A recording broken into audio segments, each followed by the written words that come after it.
CBI और लगातार जिस तरीके से घटनाक्रम है, जितने भी अपोजिशन लीडर्स हैं या जो अपोजिशन पार्टी के जितने भी लीडर्स हैं वो वेल प्रिपेयर्ड पहले से हैं। ये कोई नई चीज़ नहीं हो रही है और सत्ता में रहने वाले लोग ये कोई नई चीज़ नहीं कर रहे हैं। दुर्भाग्य इस बात का है जो लोग चुन करके आए हैं जनता से, आखिरकार वही लोग अन्याय ज़्यादा कर रहे हैं। याद रखें कि इस तरह का अन्याय और इस तरीके से जो कार्रवाइयाँ होती हैं हमेशा सरकार को कमज़ोर करते हैं और वो पॉलिटिकल पार्टीज़ जनता को फेस नहीं कर सकते, क्योंकि जो पॉलिटिकल पार्टीज़ आज सरकार में इसलिए हैं क्योंकि जनता ने उन पर भरोसा किया था। क्योंकि 10 साल में महंगाई बढ़ गई, बेरोजगारी बढ़ गई, जो सपने दिखाए थे वो पूरे नहीं हुए, इलेक्शन मैनिफेस्टो पूरा नहीं किया, 100 स्मार्ट सिटीज़ नहीं बने। और अगर हम याद करें 2014 वादा तो ये किया था कि नए शहर बनाएंगे, न नए शहर बने, न स्मार्ट सिटीज़ बने, बेरोजगारी बढ़ी है, किसान की आय 2 गुनी नहीं हुई, बिजली का बिल महंगा है। और जिस कदर बड़े बड़े सपने दिखाए थे इन्वेस्टमेंट के, बड़ी बड़ी मीट की गई थी, क्या हासिल हुआ? जब कोई चीज़ हासिल नहीं हुई तो पॉलिटिकल पार्टीज़ के लीडर्स को बदनाम करने के लिए और उन पर पहले से जो कार्रवाई कर रही है अपने अधिकारियों से उनको फंसाने के लिए, सरकार में रह करके कौन सा अधिकारी किसको नहीं फंसा देगा? एसओ से कह दो वो जेल भेज देगा, लेखपाल से कहो वो ज़मीन के विवाद तैयार कर देगा।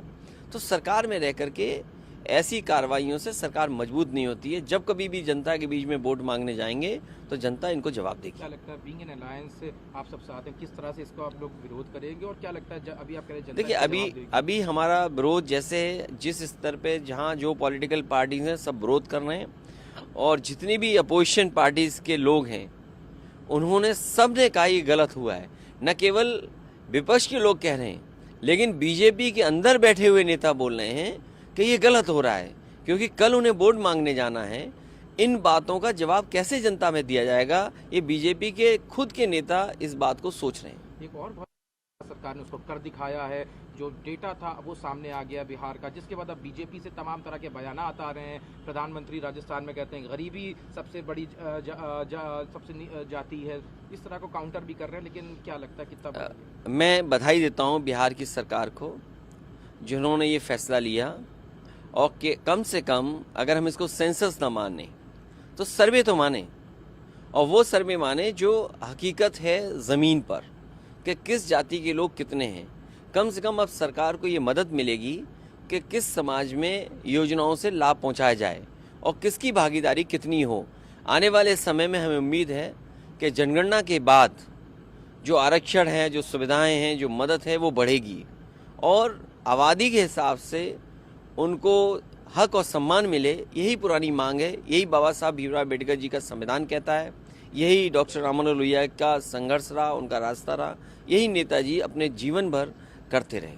मायावती जी ने भी इसका समर्थन किया, साथ में बीजेपी की जो तमाम करने जो आपकी मांग हमेशा से रही है। केवल विपक्षी पार्टियां नहीं, दक्षिण भारत के नेता नहीं, बल्कि बीजेपी के अंदर जो पीडीए हैं, बीजेपी के अंदर जो पीडीए है वो भी मनी मन इसका समर्थन कर रहे हैं, क्योंकि वो जानते हैं कि उनकी हैसियत इससे बढ़ रही है बीजेपी में।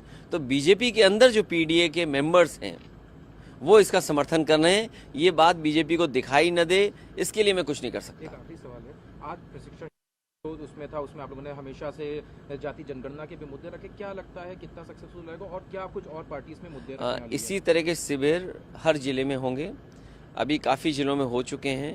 कुछ जिलों के कार्यकर्ता नेताओं को और पदाधिकारियों को लखनऊ में बैठ कर के मिले हैं। मुझे उम्मीद है चुनाव से पहले पूरे उत्तर प्रदेश में हो जाएंगे।